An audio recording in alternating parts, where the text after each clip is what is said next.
अस्सलाम वालेकुम। आज हमने वर्ब करेक्शन की एक्सरसाइज नंबर 12 करनी है 9th क्लास ब्राइट लीडर से। तो हमारा फर्स्ट एमसीक्यूज़ है I dash the book then. अब अगर आप इस सेंटेंस को देखें तो इस सेंटेंस में देन का लफ्ज़ इस्तेमाल हुआ है जो कि ज़ाहिर कर रहा है कि कोई भी काम है जो फ्यूचर में जारी रहा होगा। तो इसीलिए हम यहाँ पर शैल बी रीडिंग को सिलेक्ट करेंगे। I shall be reading the book then, यानी मैं उस वक्त बुक को पढ़ रहा हूँगा।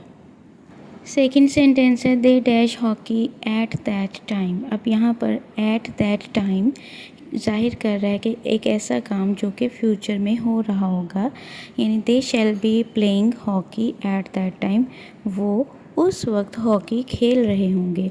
यहाँ पर शैल बी प्लेइंग लिखा हुआ है, लेकिन अगर यहाँ पर विल बी प्लेइंग होता तो ज़्यादा बेस्ट था, क्योंकि दे के साथ विल इस्तेमाल होता है। इन दोनों सेंटेंसेस में फ्यूचर कॉन्टीन्यूअस टेंस को इस्तेमाल किया गया है। थर्ड सेंटेंस है I dash writing this novel by June next year.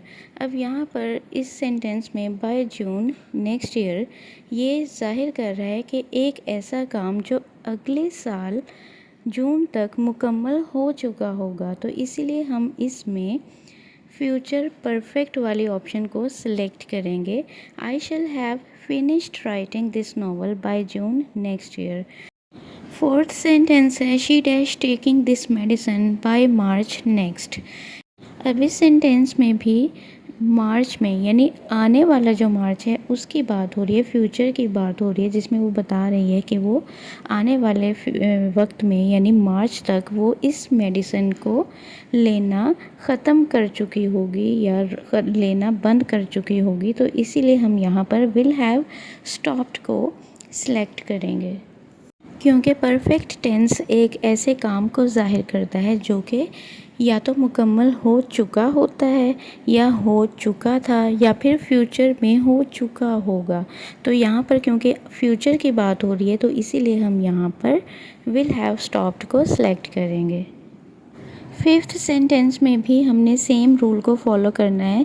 They dash Pakistan before the end of the year, यानी साल के आखिर या साल के ख़त्म होने से पहले वो पाकिस्तान लेफ़्ट कर चुके होंगे, छोड़ चुके होंगे। इसीलिए हम यहाँ पर विल हैव लेफ़्ट को सिलेक्ट करेंगे।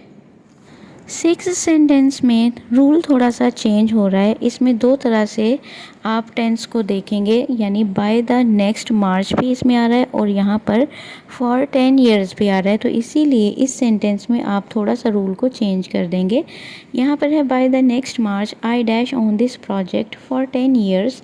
अब यहाँ पर बाय द मार्च नेक्स्ट आप इसको सेपरेट रखेंगे, और यहाँ पर क्योंकि फॉर 10 ईयर्स सेंटेंस के साथ है इसीलिए आपने यहाँ पर शैल हैव बीन वर्किंग को सिलेक्ट करना है, क्योंकि आपको पता है कि अगर कोई भी सेंटेंस सिंस और फॉर के साथ हो और उसके साथ टाइम मेंशन हो तो उसमें आपने परफेक्ट कॉन्टीन्यूअस वाली ऑप्शन को सिलेक्ट करना होता है, यानी has been, have been, had been, will have been या फिर शैल हैव बीन के साथ आईएनजी फॉर्म को सिलेक्ट करेंगे।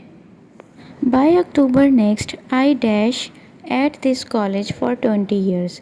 अब इस सेंटेंस में भी हमने सेम रूल को फॉलो करना है।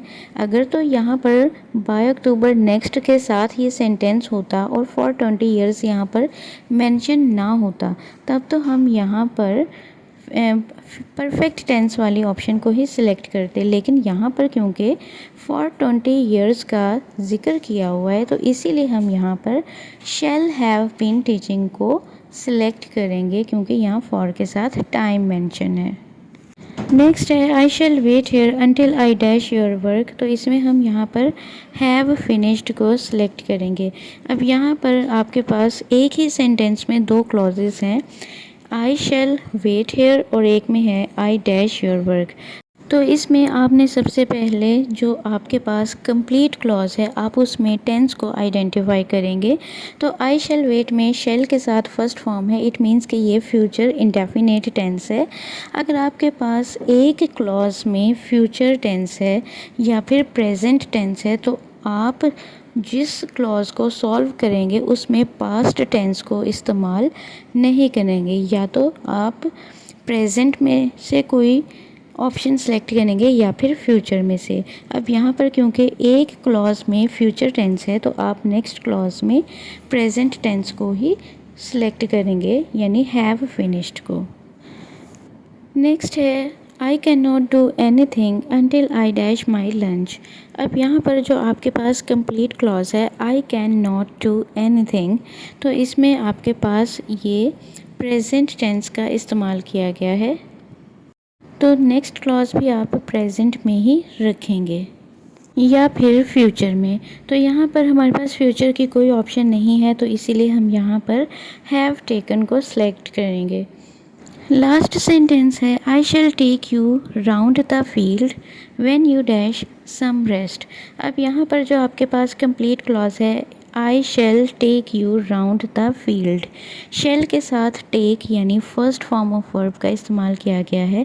इट मीन्स कि यहाँ पर फ्यूचर इंडेफिनिट टेंस है, तो आपने नेक्स्ट में यानी जो आपने क्लॉज सॉल्व करनी है उसमें भी प्रेजेंट टेंस लेंगे या फिर फ्यूचर टेंस लेंगे। तो यहाँ पर हम when you have taken some rest को सिलेक्ट करेंगे, क्योंकि यू के साथ हैज़ नहीं लेते, यू के साथ टुक भी नहीं लेंगे, क्योंकि टुक जो है वो सेकंड फॉर्म ऑफ वर्ब है और हैड पास्ट टेंस है, तो हमने ये वाली ऑप्शन नहीं लेनी है।